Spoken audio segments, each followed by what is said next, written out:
Hi, I'm Bob Lazar. During late 1988 and early '89, I worked on the propulsion systems of extraterrestrial vehicles for the United States government. The hardware and technology I was exposed to should be placed in the proper hands of the scientific community, and it is the right of every person on Earth to know that there is physical evidence which proves that there is life elsewhere and that at least one form of that life has been here. For those of you whose information about me is limited to this video, I'll give you a brief background. I'm a physicist. I have degrees in physics and electronics technology. I've worked in a number of scientific programs, some of which require top secret and above top secret security clearances, of which the most easily verifiable is my early 1980s job here at the Los Alamos Mason Physics Facility in Los Alamos, New Mexico. Between December of '88 and April of '89, I worked as a senior staff physicist in what has to be the most secret project in history. My place of work was a facility at an area known as S4 on the Nellis Air Force Range in central Nevada. Area S4 is located approximately 15 miles south of the infamous Area 51 installation at Groom Lake, where the U-2 and SR-71 spy planes were developed. For the duration of my employment at S4, I was paid by the United States Navy. For the purpose of this video, I'm going to segregate the information contained here into two separate parts. The first part will deal with information with which I've had hands-on experience and personal instruction. In other words, not only did I read briefings and not only was I taught the theories of these technologies, but they were demonstrated for me and I know they are true and accurate. Some of the points covered in this first section will be how vast distances of space are traveled by virtue of an intense gravitational field, how this gravitational field is generated, what the power source is and how it functions, and general information about disks and the project at S4. The second part of this will deal with subjects on which I've read supporting information, yet for the most part I had no other way to corroborate the information or ascertain its accuracy. When we get to part two, it'll be obvious why proof of some of this information could not be conclusive. Some of the points covered in this second section will be information about the beings that brought us this technology, and how these beings have historically interacted with man. I've been prudent in selecting what to expose here, and I think that some of this information should not be made available to the general public. This information is being conveyed to you as it was to me, with the exception that in most cases I've simplified things for those of you with non-scientific and non-technological backgrounds. So let's begin. At the beginning of this first section, I'm going to give you 3 short science lessons, and once you've learned them, you'll not only know more about interstellar travel than almost anyone else in the world, but you'll know the actual method another civilization is used to travel from another star system to the planet Earth. Now, during the course of this, I'm going to have to relate information that I've learned at S4 to information that we're already aware of. And when I say we, I mean the general mainstream scientific community. So as not to waste too much time explaining established scientific facts and theories, when I say we know this or we know that, please feel free to consult any qualified scientist, professor, or science teacher to have them explain my statements to you. One of the most predominantly asked questions is, how is it possible to cross vast expanses of space without exceeding the speed of light? Or how can you travel in reasonable time and economy between points that are light years apart?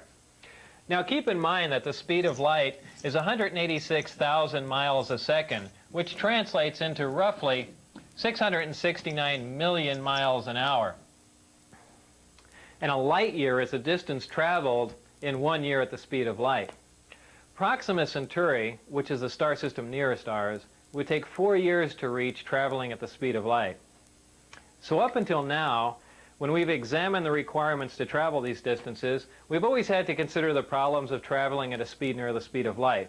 This poses problems with propulsion, navigation, fuel capacities, and even when you consider the effects of acceleration on space-time, which include time dilation, mass increase, length contraction, and a whole host of other things, it quickly becomes evident that this type of travel would require a level of technology that man has not yet achieved. The truth of the matter is that traveling these distances does require a level of technology that man has not yet achieved. But it has nothing to do with flying in a linear mode, near the speed of light. We know that the shortest distance between 2 points is a straight line, so in our universe we've always assumed that the fastest way from point A to B was to travel in a straight line at the speed of light. Well, the fact is that when you're dealing with space-time and you enjoy the capability of generating an intense gravitational field, the fastest way from point A to B is to distort or warp or bend the space-time between point A and B, bringing point A and B closer together. The more intense the gravitational field, the greater the distortion of space-time and the shorter the distance between points A and B. Most of us think of space-time as the void or as nothing. And remember, it wasn't that long ago that man considered the air in our atmosphere to be nothing. Yet with time, we've become aware of the elements and properties of the air in our atmosphere. Well, indeed, space-time is an entity, and one of its properties is that it can be distorted or bent by a gravitational field. We know that gravity bends or distorts space-time and light by virtue of the fact that we're able to see stars which we know should be blocked from our view by the sun. Referring to the graphic here, the solid line denotes the position of a star that's located behind the sun, and the dotted line shows its position as viewed from Earth. This is made possible because the sun's gravitational field distorts the space-time and light around the sun, allowing us to view stars which should be hidden from view. We know that gravity distorts time by virtue of the fact that if we take two identical atomic clocks and keep one at sea level and take the other one up to a high altitude, when we bring them both back together, they reflect different times. The difference in this passage of time is caused by the fact that a gravitational field weakens the further you get from the source. So the atomic clock which was taken to the high altitude was exposed to a less powerful gravitational field than the clock which we kept at sea level. The effect of a gravitational field on space-time is something that we've been able to observe, but not to experiment with. This is due to our inability to generate a gravitational field. And up until this point in time, great mass such as a star, planet, or moon was the only source of a discernible gravitational field that we're aware of. So just as the gravitational field around great mass such as a planet distorts space and time, any gravitational field, whether naturally occurring or generated, distorts space and time in a similar manner. Now, the great benefit of generating an intense gravitational field is not only can you turn it on, but you can turn it off. If we refer back to our original illustration of space-time distortion, we can see that when we generate an intense gravitational field, we can distort the space-time and in turn the distance between the point where we are and the point where we want to be. We can then position ourselves at the point where we want to be and then stop generating the gravitational field, allowing space-time to return to its natural form. In this manner, we can travel great distances with little linear movement. And this is how space-time distortion translates into reduced distance. Now back to our original question, how is it possible to cross the vast expanses of space required for interstellar travel without exceeding the speed of light? This is accomplished by generating an intense gravitational field, distorting space-time and allowing you to cross many light years of space in little or no time and without traveling in a linear mode near the speed of light. The next question is, how do you generate a gravitational field? Up until this point in time, I've used the term generate to describe the capability of producing a gravitational field, but since I'm not aware of any way of creating a gravitational field from nothing, a more accurate term might be to access and amplify a gravitational field. And this is what I mean when I use the term generate. To understand how gravity is generated or accessed and amplified, you must first know what gravity is. There are two main theories. The wave theory, which states that gravity is a wave, and the currently accepted theory of gravitons, which are alleged subatomic particles that perform as gravity, which is total nonsense. Well, gravity is a wave, and there are two specific different types of gravity, gravity A and gravity B. Gravity A works on a small or micro scale, while gravity B works on a large or macro scale. We are familiar with gravity B. It is the big gravity wave that holds the Earth as well as the rest of the planets in orbit around the Sun and holds the Moon as well as man-made satellites in orbit around the Earth. We are not familiar with gravity A. It is the small gravity wave which is the major contributory force that holds together the mass that makes up all protons and neutrons. Gravity A is what is currently being labeled as the strong nuclear force in mainstream physics, and gravity A is the wave that you need to access and amplify to enable you to cause space-time distortion for interstellar travel. To keep them straight, just remember that gravity A works on an atomic scale, and gravity B is the big gravity wave that works on a stellar or planetary level. However, don't mistake the size of these waves for their strength, because gravity A is a much stronger force than gravity B. You can momentarily break the gravity B field of the Earth simply by jumping in the air. So this is not an intense gravitational field. Locating gravity A is no problem because it is found in the nucleus of every atom of all matter here on Earth, and all matter anywhere else in our universe. However, accessing gravity A with the naturally occurring elements found on Earth is a big problem. Actually, I'm not aware of any way of accessing the gravity A wave using any Earth elements, whether naturally occurring or synthesized, and here's why. We've already learned that gravity A is the major force that holds together the mass that makes up protons and neutrons. This means the gravity A wave we are trying to access is virtually inaccessible, as it is located within matter, or at least within the matter that we have here on Earth. However, the Earth is not representative of all matter within our universe. The residual matter which remains after the creation of a solar system is totally dependent on the contributing factors which were present during the creation of the solar system. This is true whether you believe that the origin of the universe was an evolutionary event or that a supreme being caused this event to happen. The two main factors which determine what residual matter remains after the creation of a solar system are the amount of electromagnetic energy and the amount of mass present during the solar system's creation. Our solar system has one star, which is our Sun, but the majority of solar systems in our Milky Way galaxy are binary and multiple star systems. In fact, many single star systems have stars that are so large that our Sun would appear to be a dwarf by comparison. Keeping all this in mind, it should be obvious that a large single star system, binary star system, or multiple star system would have had more of the prerequisite mass and electromagnetic energy present during their creations. This makes it possible for these systems to possess elements which are not native to the Earth. Scientists have long theorized that there are potential combinations of protons and neutrons which should provide stable elements with atomic numbers higher than any which appear in our periodic chart, though none of these heavy elements occur naturally on Earth. 88 of the first 92 elements on the periodic chart occur naturally on Earth. Some heavier elements do occur in trace amounts, but for the most part we synthesize these heavier elements in laboratories. Generally speaking, the stability of these synthesized heavy elements decreases as their atomic number increases, but experiments at the lab for heavy ion research in Germany have shown that this may only be true up to a certain point, as the half-life for element 109 is longer than that of element 108. The point is that our observations and theories are accurate. The fact is that heavier stable elements with higher atomic numbers, which have more protons, neutrons, and electrons than any Earth elements, do exist.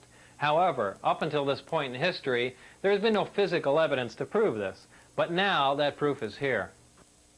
The most important attribute of these heavier stable elements is that the gravity A wave is so abundant that it actually extends past the perimeter of the atom. These heavier stable elements literally have their own gravity A field around them, in addition to the gravity B field that is native to all elements. No naturally occurring atoms on Earth have enough protons and neutrons for the cumulative gravity A wave to extend past the perimeter of the atom so you can access it. Even though the distance that the gravity A wave extends is infinitesimal, it is accessible, and it has amplitude, wavelength, and frequency just like any other wave in the electromagnetic spectrum. Once you can access the gravity A wave, you can amplify it just like we amplify any other electromagnetic wave.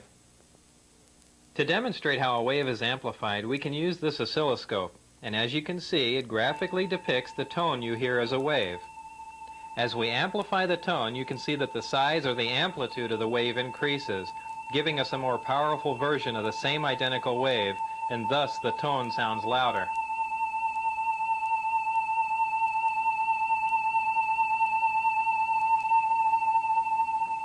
In like manner, the gravity A wave is amplified and then focused on the desired destination to cause the space-time distortion required for space travel. This amplified gravity A wave is so powerful that the only naturally occurring source of gravity that could cause space-time to distort this much would be a black hole. This brings us back to our original question: how do you generate a gravitational field? You must have access to an element which is heavy enough for the gravity A wave to extend past the perimeter of the atom. Then you can access and amplify it for space-time distortion. To complete our 3 science lessons, the last question is, what is the power source for this type of travel? Well, for those of you with limited knowledge about power sources, I'm sure you can probably imagine the enormous amount of power required to cause a space-time distortion for this type of travel.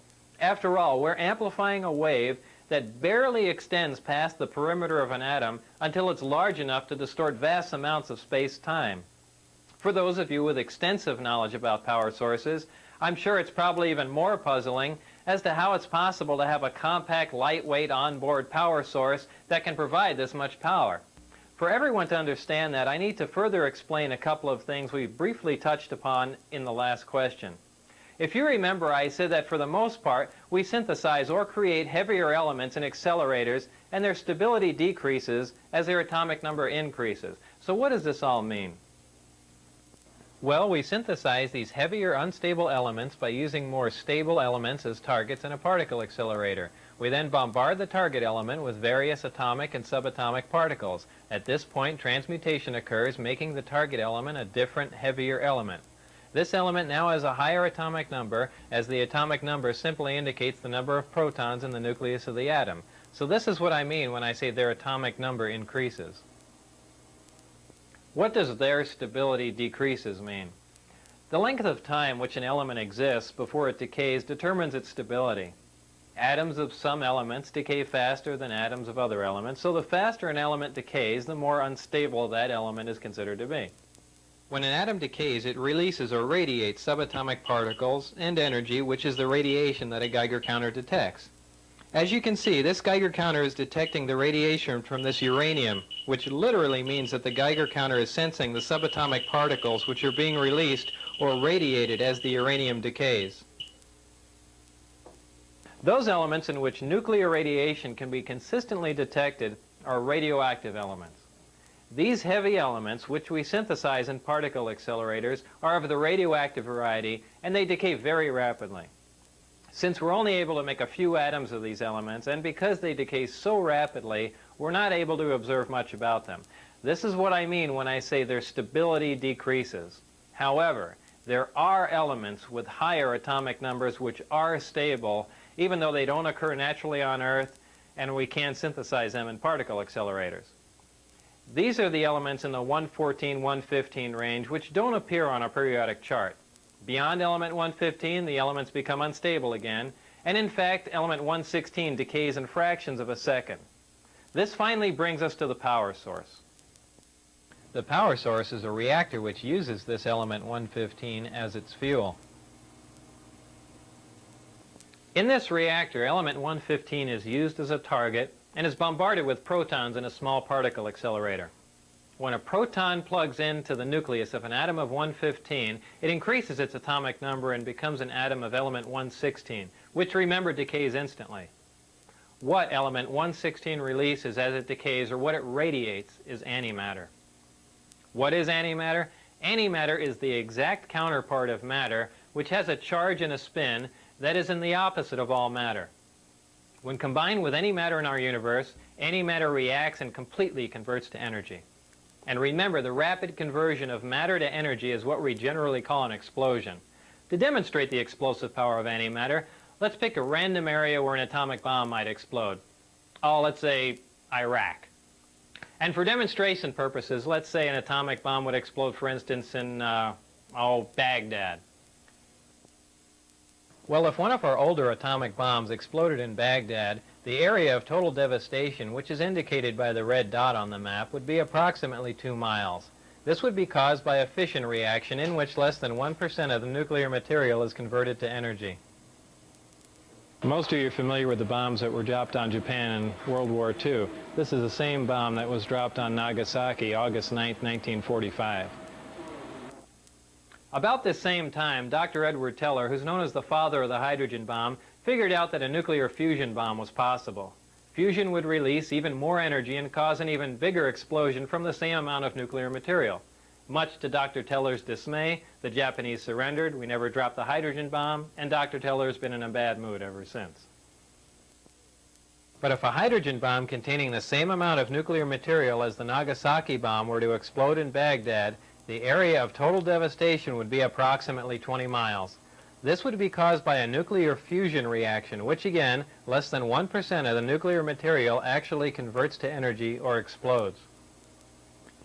The other 99% of the nuclear material on this type of bomb is dispersed, but is not involved in the actual nuclear fusion reaction.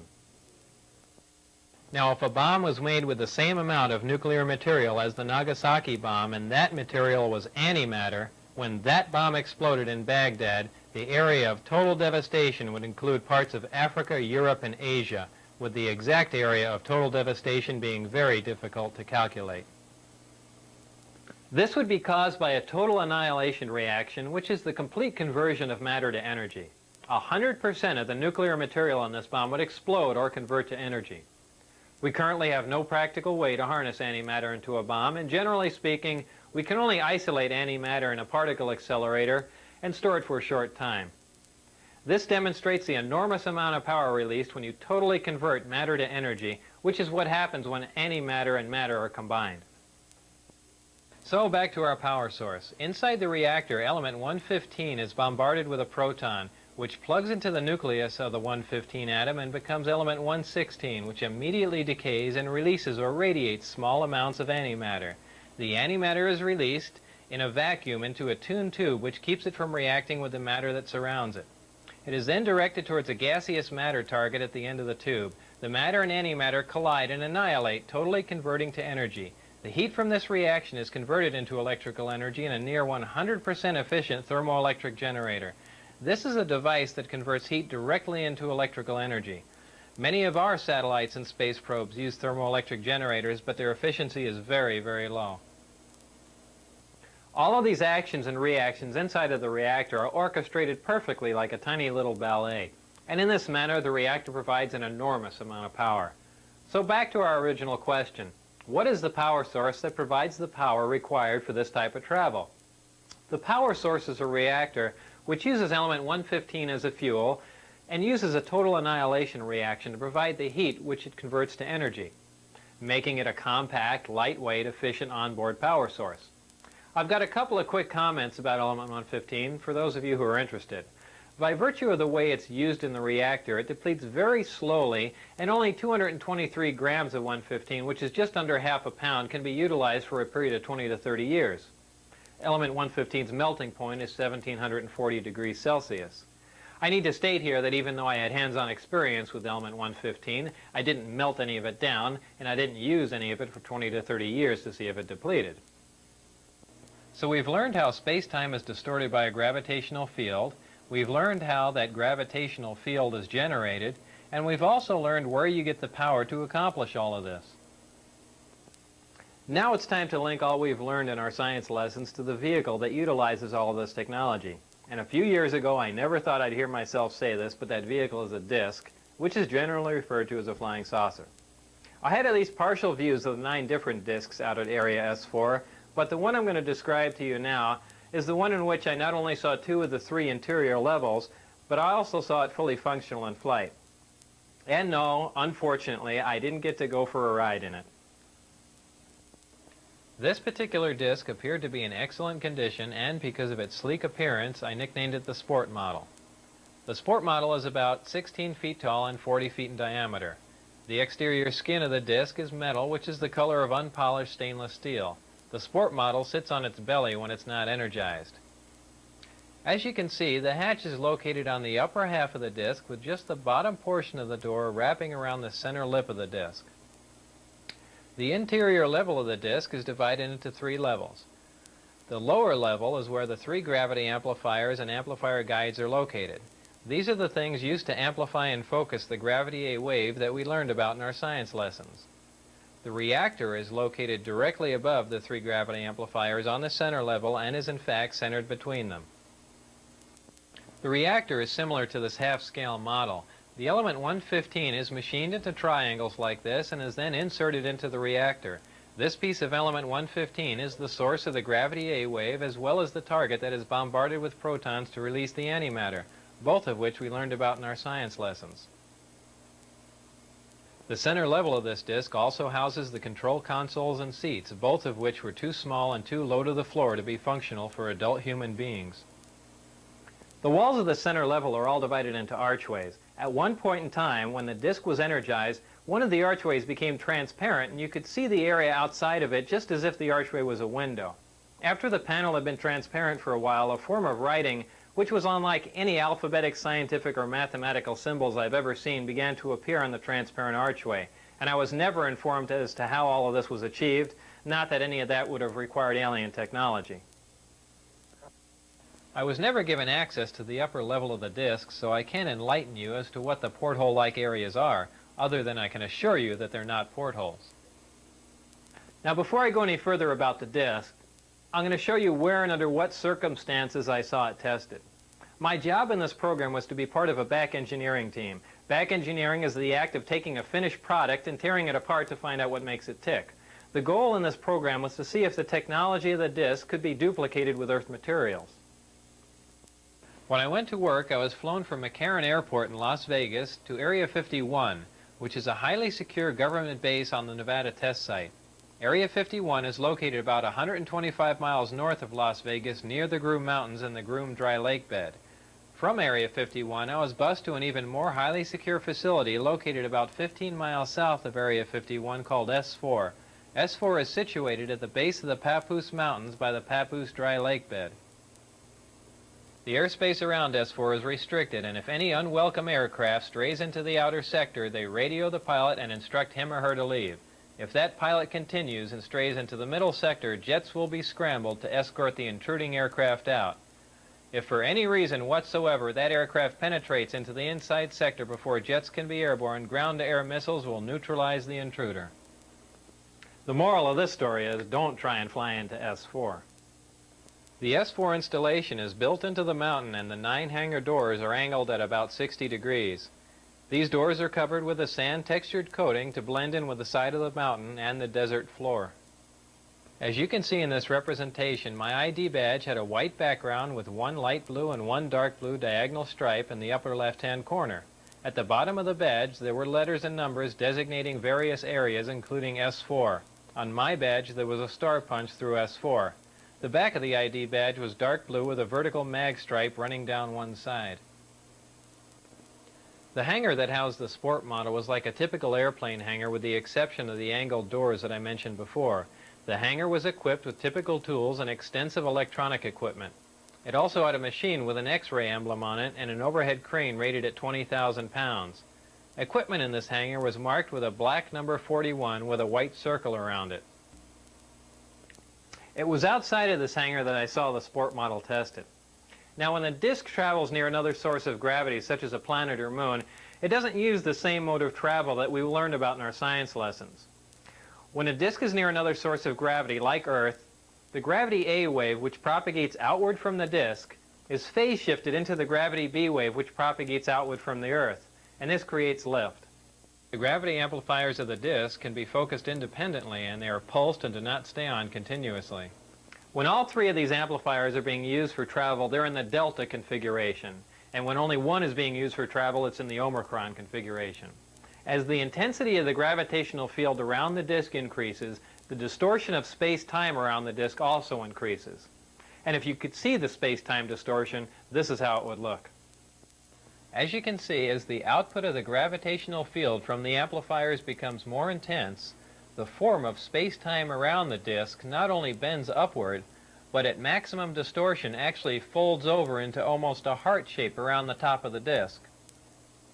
Now remember, this space-time distortion is taking place 360 degrees around the disk.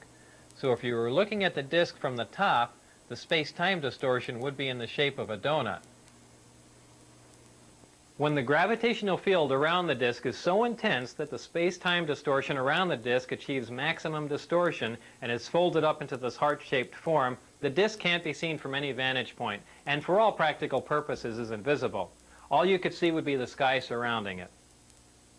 The program out at Area S4 consisted of 3 projects: Project Galileo, Project Sidekick, and Project Looking Glass. Project Galileo dealt with gravity propulsion and was the source of all the information you've learned in this first section. Project Sidekick dealt with a beam weapon that had a neutron source and was focused by a gravity lens. Project Looking Glass dealt with the physics of seeing back in time. Now, I was not personally involved with the hardware of Project Sidekick or Looking Glass, and those projects are beyond the scope of this video. So this brings us to the end of this first part, in which I'm presenting to you as fact. At this point, we begin our second part, which is the section that contains what I call excerpts from the government Bible.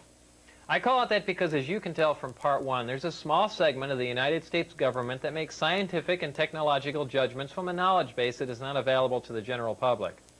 If the following information is true, the United States government also makes judgments on a historical, philosophical, and even theological level from a knowledge base that is not available to the general public. These are excerpts from some of that information. As part of my indoctrination into the program at S4, I would randomly be taken into a small room which contained a table, a chair, and 120 or so briefings in blue folders. I'd be left there to read for varying amounts of time, usually about half an hour. These briefings contained a wide spectrum of information, mostly relating to aliens and alien technology. These reports appeared to be an overview of alien information which could be used to brief scientists from any field about the scope of the whole project, and not just their specific field of endeavor. The overview of Project Galileo was accurate. I read the overview and later witnessed evidence which proved it to be accurate. So it is possible that scientists involved with other projects could have seen evidence that these other overviews were also accurate, but I can't make that assertion. To me, these reports were simply words on paper. So to keep from saying allegedly and supposedly in every sentence, I'll relay this information to you as I read it, since I've already put this disclaimer on it. This technology that you've learned about thus far was brought here by some alien beings from the Zeta Reticuli 1 and 2 star system. These stars are located in the constellation of Reticulum, which can only be seen from the southern hemisphere. Zeta Reticuli is a binary star system, which means it has two stars, and is located approximately 30 light years from Earth. These beings are from Reticulum 4, which is the fourth planet out from Zeta Reticuli 2. This is the way star systems were referred to in these reports. They simply designate the name of the star and the number of planets from the nearest to the furthest from the star. For instance, our Sun was designated as Sol, and the Earth was referred to as Sol 3 because we're the third planet out from the Sun. A day on Reticulum 4 is 90 Earth hours long. The beings are 3 to 4 feet tall and weigh 25 to 50 pounds. They have grayish skin and large heads with almond-shaped wraparound eyes. They have very slight nose, mouth, and ear positions and are hairless. Any dates in the information regarding these beings were written in a 6-digit number which began with 1623. Since I had no idea what the 6-digit number was for the present year, I had no way of calculating when these beings arrived, or at least arrived this time. These beings said that they had been visiting Earth for a long time and presented photographic evidence which they contended was over 10,000 years old. There was an exchange of hardware and information in Central Nevada until 1979, at which time there was a conflict which brought the program to an abrupt halt. The beings left, but were to return at a 1623 date, and I don't know what that date is. With the remaining hardware and information, the U.S. government started the back engineering program. In May of 1987, some scientists took an antimatter reactor to an underground blast facility on the Nevada test site to perform an experiment. Unfortunately for them, their experiment required them to cut the reactor open, which resulted in their deaths. This explosion was explained to others at the test site as a previously unannounced low-yield underground nuke test. I was hired in December of 1988 to replace one of these men. These beings conveyed information about the capability of affecting the human brain to anesthetize the human body. This is done without any physical contact from a remote source. For this anesthesia to be accomplished, the brain has to be in a relaxed state similar to that required for hypnosis. If the brain is subject to any external stimulation like stimulant drugs or loud music, this manipulation of the nervous system is ineffective. These beings said that man was the product of externally corrected evolution. They said that man, as a species, had been genetically altered 65 times. They refer to humans as containers, yet I don't know what we're containers of. As I'm sure you now know, it was impossible for me to corroborate the information in the second section. And obviously, if this information is true, the ramifications are far-reaching, and you don't have to be a nuclear physicist to figure that out. So before I bring this to an end, there are a couple of questions I should address for you. The first one is, how did I get into this program? While working at Los Alamos National Lab in 1982, the local newspaper did a front-page story on a jet car I had built. Coincidentally, Dr. Teller was giving a speech in Los Alamos that same day. We met and had a short chat about the jet car, and I later listened to his speech. I never met Dr. Teller again, but in 1988, when I decided to re-enter the scientific community, I sent him a resume and inquired about a job. Dr. Teller responded by telephone and told me that he was no longer active, but just functioned in a consultant capacity. He gave me the name of a contact to call in Las Vegas. I made that call, and things progressed from there until I got into the program. I never got a chance to ask Dr. Teller if he remembered me from Los Alamos, so I don't know if that was a factor or not. If you use nuclear fuel, and not that possible, nuclear fuel is feasible. But whether these very great velocities are feasible, which are interesting, if you ever want to get there, let's start. That is an important question. And that's about all I can say. All I have time to say. And what specifically the fuel will be, I think it might be fission, more probably fusion. And both possible. Is there any other nuclear reaction besides fission and fusion that you know of? No. Is there anything such? Look, please, you try to explore the things about which I only will have to tell you it is not interesting, it's a waste of time. Above plutonium or Look, uranium? it is, in my opinion, not interesting. I don't intend to answer it. If you ask me that question on camera, I will shut up. I will sit silent. You're not going to get an answer out of me on that. Okay. And if I ask you on camera if you know Bob Lazar, can you just say no? I will sit silently.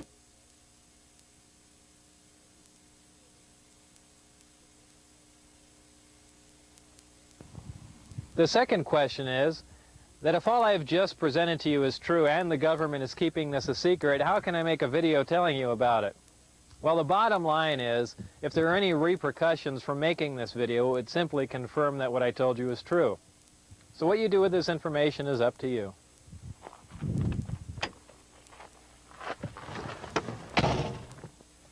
Remember, not everyone who sees a disk in the sky is crazy, so keep your eye on the sky, especially here in central Nevada, and thanks for listening.